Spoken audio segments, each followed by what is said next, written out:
নামাজের মধ্যে চেষ্টা করবেন আযান এবং ইকামত এর মাঝখানে বেশি বেশি দোয়া করার জন্য। নবীজি বলেছেন আযান ইকামতের মাঝখানে দোয়াগুলো আল্লাহ পাক ফেরত দেন না। আযান ইকামতের মাঝখানে যে কোনো দোয়া করবেন ইনশাআল্লাহ আল্লাহ পাক কবুল করবেন, যদি আপনার রিজিকটা হালাল হয়। আল্লাহ পাক তৌফিক দান করুন, আমিন। যারা দুনিয়াদার বন্ধু বান্ধব এদের সাথে মিশেন না, কম মিশেন, মেশার দরকার নাই। প্রয়োজন হলে কথা বলেন, আদারওয়াইজ কথা বলার দরকার নাই। আপনাদের ফ্রেন্ড সার্কেলের মধ্যে যারা একটু ইমানদার, নামাজ কালাম করে, এদের সাথে মেশেন। বিশ্বাস করেন ভাই, ফেরাউন টিকতে পারে নাই, নমরুদ টিকতে পারে নাই, আদ জাতি টিকতে পারে নাই, সামুদ টিকতে পারে নাই, নুহের কম টিকতে পারে নাই, কমে লুত টিকতে পারে নাই, কমে মাদিয়ান টিকতে পারে নাই, আসহাবুল আইকা টিকতে পারে নাই, মুসার কম বানু ইসরাইল টিকতে পারে নাই। আমরা কোন ক্ষেত কি মূলা, আমরা কোত্থেকে আসলাম? আমরা এগুলো চালাই যাবো, আল্লাহ পাক আমাদেরকে একদম জান্নাতুল ফেরদৌস দিবেন এমনটা মনে করছেন? একটা বারও কি চিন্তা হয় না যে আমার হায়াত কমে আসছে, আমি পৃথিবীতে আর হয়তো বেশি দিন থাকবো না?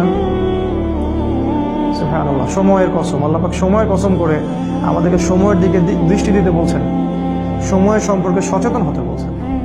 আল্লাহ ছাড়া কেউ আপন না, আল্লাহ ছাড়া আপন কেউ না, আর আল্লাহ ছাড়া সত্যিকার অর্থে আপনাকে আমাকে ভালো কেউ বাসে না। শুধু আল্লাহই আপনাকে ভালোবাসে। এটা আপনারা হারে হারে উপলব্ধি করবেন যত দিন যাবে ইনশাআল্লাহ। আল্লাহ পাক বলেছেন কুল্লু নাফসিন যায়িকাতুল মাউত, প্রত্যেকটা নফস বা আত্মা মৃত্যুর স্বাদ গ্রহণ করবে।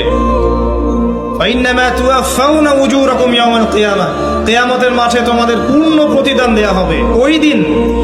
ওই দিন ফামান যুহজিহা আনিন নার ওয়া উদখিলাল জান্নাহ ফাকাদ ফাজ, সেদিন যাকে আল্লাহ পাক জাহান্নাম থেকে বাঁচাবেন, জান্নাতে প্রবেশ করাবেন, একমাত্র সে ব্যক্তি সফল, আর কেউ সফল না। ভাই শোনেন, বেশি থেকে বেশি পরকালের ফিকির করবেন, খালি পরকালের চিন্তা করবেন যে আমাকে মৃত্যুবরণ করতে হবে, কবরে যেতে হবে, পুলসিরাত পার হতে হবে, আল্লাহর সামনে দাঁড়াতে হবে।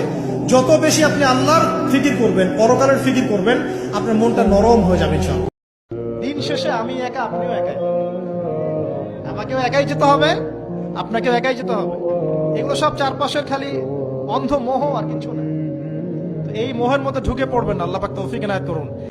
যাদের কাছেই আল্লাহ হেদায়েত এসেছে, যারা স্বীকার করে নিয়েছে, আল্লাহ পাক তাদেরকে দুনিয়ায় সাফল্য দিয়েছেন, পরকালেও সাফল্য দিয়েছেন। আর যারাই আল্লাহর বিধানকে অস্বীকার করেছে, আল্লাহ পাক দুনিয়াতে শাস্তি দিয়েছেন, পরকালেও শাস্তি দিয়েছেন।